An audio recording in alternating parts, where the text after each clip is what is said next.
इससे पहले हमने कुछ एसी सर्किट्स देखे हैं जिसमें हमने एसी सोर्स को रेजिस्टर, कैपेसिटर और इंडक्टर के साथ लगाया था सीरीज के अंदर। आज हम जो सर्किट कंसीडर करने जा रहे हैं वो है RLC सीरीज सर्किट, जिसमें एक एसी सोर्स सीरीज में कनेक्टेड है, रेजिस्टर जिसकी रेजिस्टेंस R है और इंडक्टर जिसकी इंडक्टेंस L है और कैपेसिटर जिसकी कैपेसिटेंस। ऐसा सर्किट RLC सीरीज सर्किट कहलाएगा। अब इस सर्किट की अच्छी बात यह है कि ये एक सीरीज सर्किट है, और अगर ये एक सीरीज सर्किट है तो जो करंट है वो सेम रहने वाला है, लेकिन यहाँ पे जो वोल्टेज है वो हमें काफी तंग करेगा, क्योंकि हर कंपोनेंट के अक्रॉस जो वोल्टेज होगा वो इन फेस नहीं हो। तो अब अगर हम करंट और वोल्टेज के दरमियान रिलेशन निकालना चाहें तो करंट के लिए बड़ा सिंपल है, क्योंकि करंट तमाम कंपोनेंट्स के अंदर सेम होगा,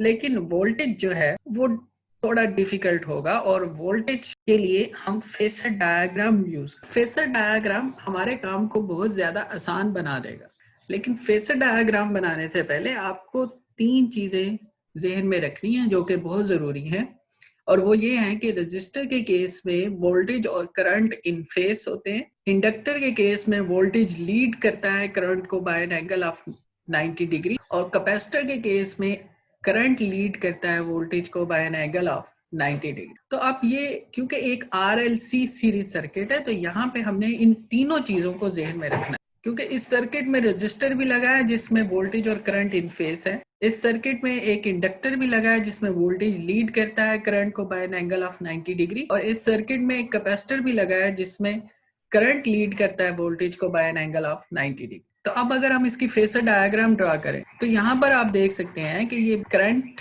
का फेसर है ब्लैक कलर का, और ये रेड कलर का वोल्टेज अक्रॉस रेजिस्टर। और रेजिस्टर के केस में क्योंकि करंट और वोल्टेज इन फेस होते हैं तो उनकी फेसर डायग्राम इस तरह से। इससे पहले जो हमने फेसर डायग्राम वाला टॉपिक किया था वहां पे हमने ये देखा था कि जो फेसर होते हैं ये रोटेटिंग वेक्टर होते हैं, और ये रोटेट करते हैं एंटी क्लॉकवाइज। तो अगर ये एंटी क्लॉकवाइज रोटेट करते हैं तो यहाँ पे आप ये वोल्टेज अक्रॉस इंडक्टर, और ये आप देख सकते हैं कि वोल्टेज अक्रॉस इंडक्टर लीड कर रहा है करंट को by an angle of 90 degree, क्योंकि ये रोटेट करता है एंटी क्लॉकवाइज। और कैपेसिटर के केस में voltage across capacitor VC lag behind the current, और in case of capacitor the current is leading the voltage by an angle of 90 degree। ये हमारे पास फेसर डायग्राम आ गई। अब हम इसको सॉल्व कैसे करेंगे, तो वो इतना मुश्किल नहीं है, क्योंकि फेसर डायग्राम से हमें ये तो पता चल गया कि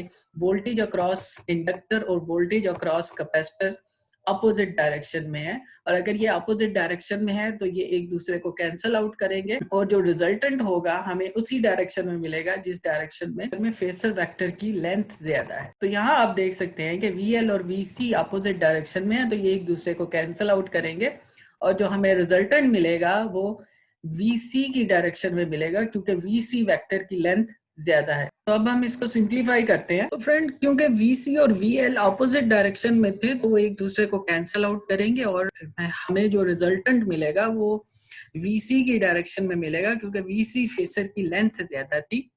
या हम ये कह सकते हैं कि वोल्टेज अक्रॉस कैपेसिटर जो है वो ज्यादा था वोल्टेज अक्रॉस इंडक्टर। तो ये आप देख सकते हैं कि यहाँ पर हमें एक रिजल्टेंट वेक्टर मिल गया जो कि इक्वल है VC माइनस VL के, क्योंकि वोल्टेज अक्रॉस कैपेसिटर और voltage across inductor opposite direction में थे, तो हमने उन दोनों को सब्ट्रैक्ट कर दिया। ये देख सकते हैं आप कि आहिस्ता आहिस्ता हमारी जो फेसर डायग्राम है ये बड़ी आसान होती जा रही है। पहले हमारे पास 3 फेसर वेक्टर थे वोल्टेज के, और अब हमारे पास 2 रह गए हैं। एक हमारे पास voltage phasor vector to voltage का है, वो VC माइनस VL है, और एक VR है। क्योंकि हमने रिजल्टेंट वोल्टेज निकालना है, तो रिजल्टेंट वोल्टेज निकालने के लिए हम VC minus VL phasor vector को और VR फेसर वेक्टर को इसका रिजल्टेंट निकालेंगे, और इसका जो रिजल्टेंट हम निकालेंगे वो हम हेड टू टेल रूल से निकालेंगे। और अगर मैं यहाँ पे head to tail rule use करूं तो मेरे पास जो रिजल्टेंट वोल्टेज आएगा वो कुछ इस डायरेक्शन में आएगा। तो हमने head to tail rule use करते हुए हमारे पास जो रिजल्टेंट वोल्टेज वेक्टर आ रहा है वो इस डायरेक्शन में आ रहा है। तो ये यहाँ पे मैंने रिजल्टेंट वोल्टेज वेक्टर को ड्रा कर लिया। अब हमारे पास सिर्फ 2 फेसर वेक्टर हैं, करंट और वोल्टेज, और हम यहाँ बड़ी आसानी से करंट और वोल्टेज के दरमियान फेस डिफरेंस या वो इन फेस है इसके बारे में बता सकते हैं। तो यहाँ पर आप देख सकते हैं कि करंट और वोल्टेज जो है वो इन फेस नहीं है, बल्कि इनमें फेस डिफरेंस है।